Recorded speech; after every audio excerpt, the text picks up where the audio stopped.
Hoje estamos vendo a ação do Espírito Santo em nós e a importância disso. Lucas capítulo 4, versículo 18, falando do Espírito Santo.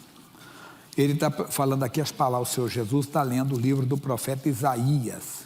E o Isaías fala isso no capítulo 61. Mas vamos ler aqui o Lucas 4, 18. Vou ler o 17 para mostrar o que eu falei, né? Capítulo 4, versículo 17. E foi-lhe dado o livro do profeta Isaías.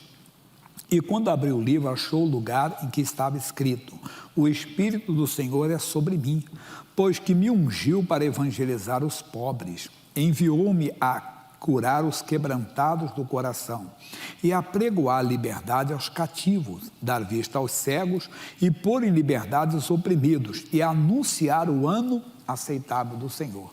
Dr. T.L. Osborne escreveu o livro O Propósito do Pentecoste, e ele fala que o propósito do Pentecoste não é outro, a não ser capacitar a igreja a ser testemunha do Evangelho, a igreja fazer o que Jesus fazia no nome dele. Por isso o Espírito do Senhor está sobre nós, para evangelizar, irmão, levar nos quatro cantos.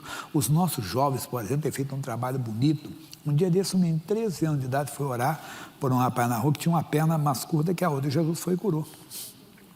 É uma coisa bonita, né? Fez um milagre. E outros mais que poderia parar aqui e contar para vocês, mas porque o Espírito do Senhor está sobre nós, para isso. Em Atos dos Apóstolos, quem escreveu foi Lucas também, capítulo 1, versículo 8.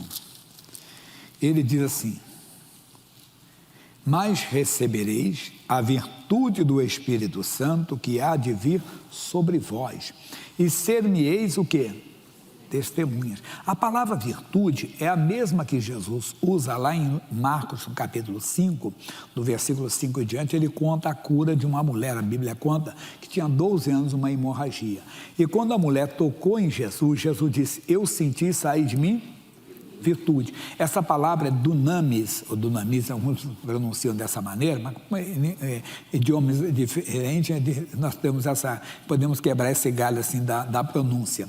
Mas essa palavra quer dizer poder de ação, poder explosivo mesmo. É esse poder que Jesus, quando a mulher tocou nele, ele disse: olha, eu senti sair de mim virtude, poder. É esse poder que está sobre mim, sobre você. Para quê? Para sermos testemunhas. Aí eu já expliquei muito aqui, mas tem gente começando.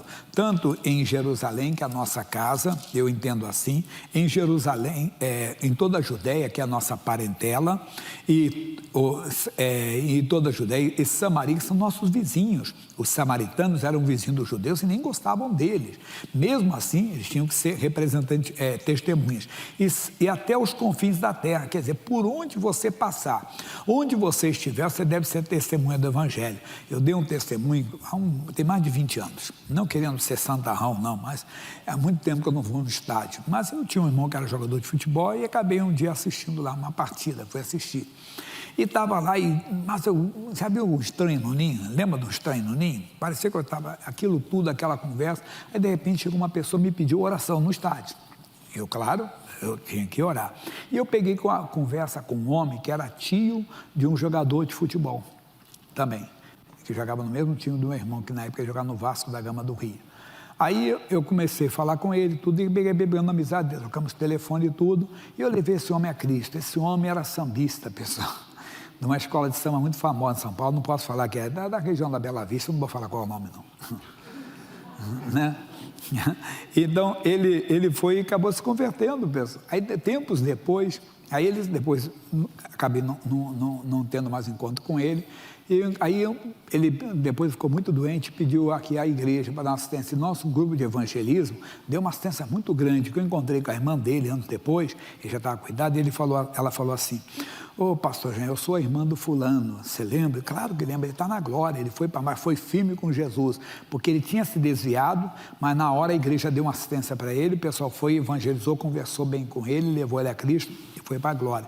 Mas o que eu quero dizer? Eu estava no estádio de futebol, mas eu tinha que ser uma testemunha. Não podemos deixar de falar, entenda, do Evangelho em todos os momentos. Agora, muito mais para nós cristãos. O que ele faz? João capítulo 14. João 14, 26. João capítulo 14, versículo 20. Todo culto eu trago algo novo, no outro eu não falei do Isaías, do Lucas, falei agora. João 14, 26.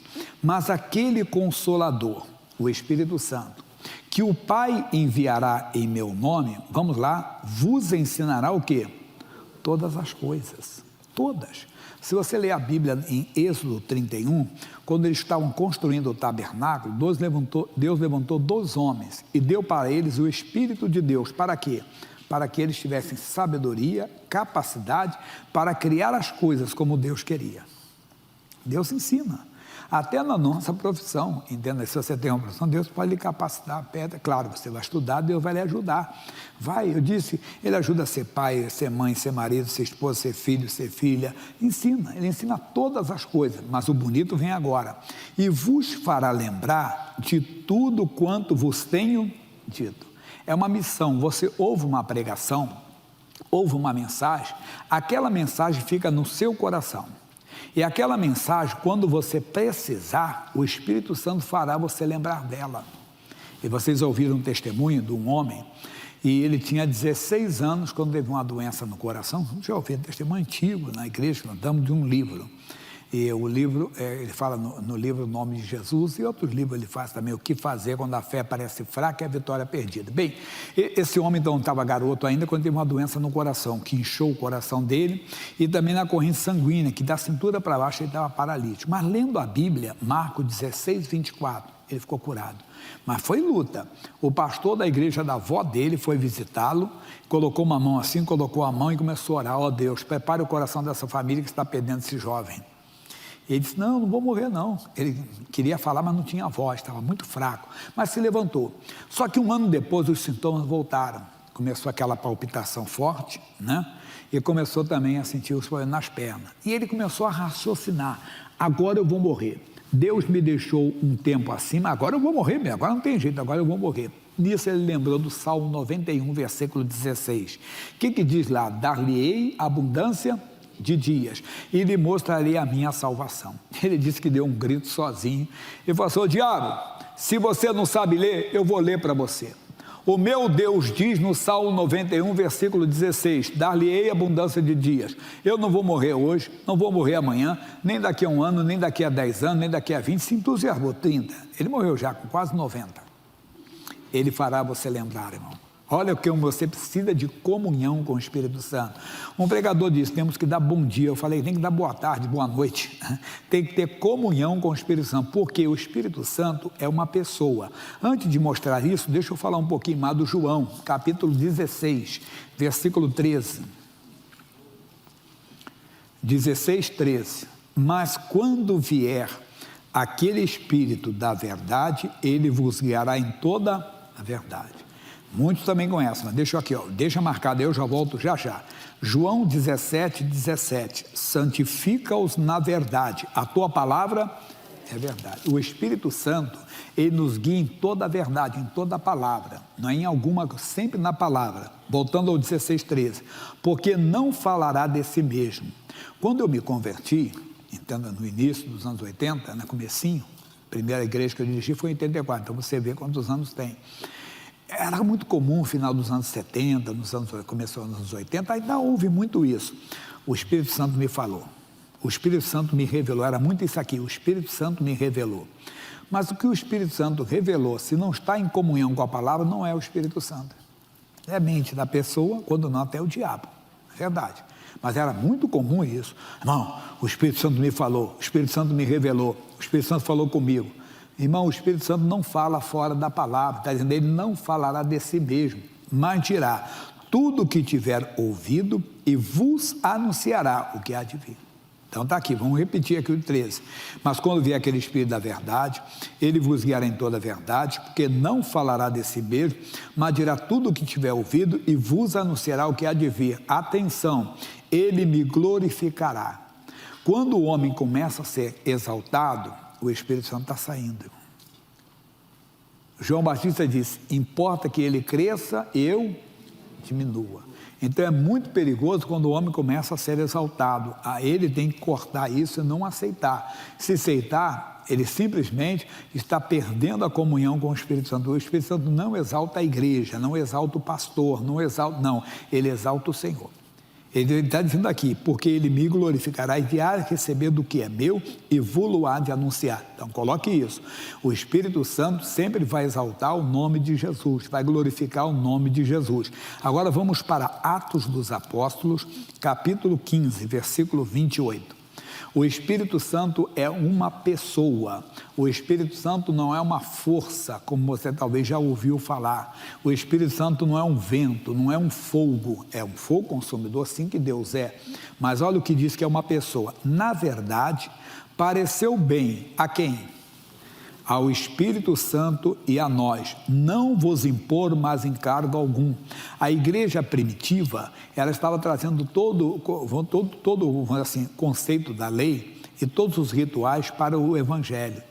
E então eles queriam que as pessoas, os gentios, que eram pessoas fora de Israel, fossem circuncidadas, marcadas também, entenda, que aquelas pessoas passassem também por todos os rituais. E eles então se reuniram em comunhão com o Espírito Santo, está dizendo, e pareceu bem ao Espírito Santo e a nós, não vos impor mais encargo algum, senão essas coisas necessárias. Aí ele fala o que é, que vos abstenhais das coisas sacrificadas aos ídolos, do sangue, da carne sufocada e da fornicação, dessas coisas fareis bem se vos guardares, bem vos vá. Pronto. Então a nossa mensagem aqui é que o Espírito Santo é uma pessoa. Irmão, ame o Espírito Santo, converse com o Espírito Santo, adore a Deus, porque você está adorando pelo Espírito Santo, você precisa.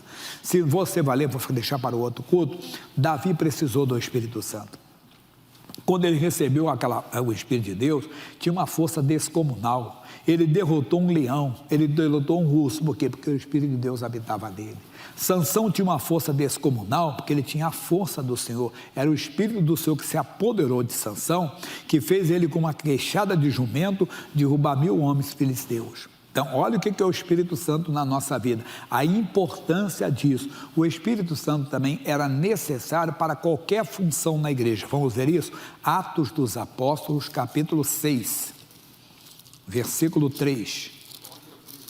Atos 6:3. Glória a Deus, meu irmão, olha só.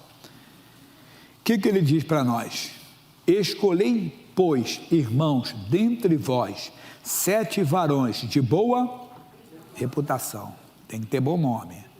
Mas cheios do Espírito Santo e de sabedoria, as quais constituamos sobre importante negócio.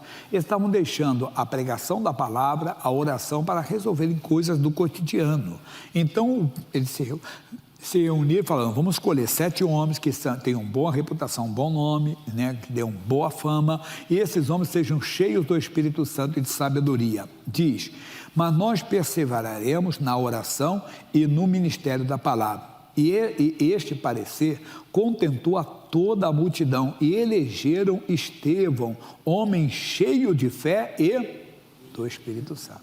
Então era uma qualificação para a pessoa exercer o ministério, que eles tinham que ser cheios com o Espírito Santo. Nós também. Se queremos fazer a obra de Deus, se queremos crescer na obra de Deus, nos envolver mais com a obra de Deus, nós precisamos. Vimos até agora a importância de ter o Espírito Santo. Não rejeites o Espírito Santo. E ele já foi dado. Atos 2. Isso aqui é lindo, hein? É o Pentecoste. Atos 2. Cumprindo-se o dia do Pentecostes, estavam todos reunidos no mesmo lugar. E de repente veio do céu um som, como de um vento veemente e impetuoso, e encheu toda a casa em que estavam assentados. E foram vistas por eles línguas repartidas como que de fogo, as quais pousaram sobre cada um deles. Vamos lá? E todos foram cheios do Espírito Santo. E começaram a falar em outras línguas, conforme o Espírito Santo lhes concedia que falasse. Isso aqui é o Espírito Santo que concede. Eu estava explicando o pastor Hilton. O pastor Hilton, ele está indo para a Romênia, então aprendeu a falar, está aprendendo mais ainda, mas já fala romeno, se comunica, de até um testemunho bonito. Um homem na Inglaterra com um problema cardíaco, um romeno, ele atendeu, fez uma live com o homem dá um testemunho que foi fazer exame, não tinha mais nada no coração. Então, se ele começa a orar aqui em romeno, não é pelo Espírito de Deus. Claro, Deus deu sabedoria para ele, mas não é um dom do Espírito Santo. A língua é estranha.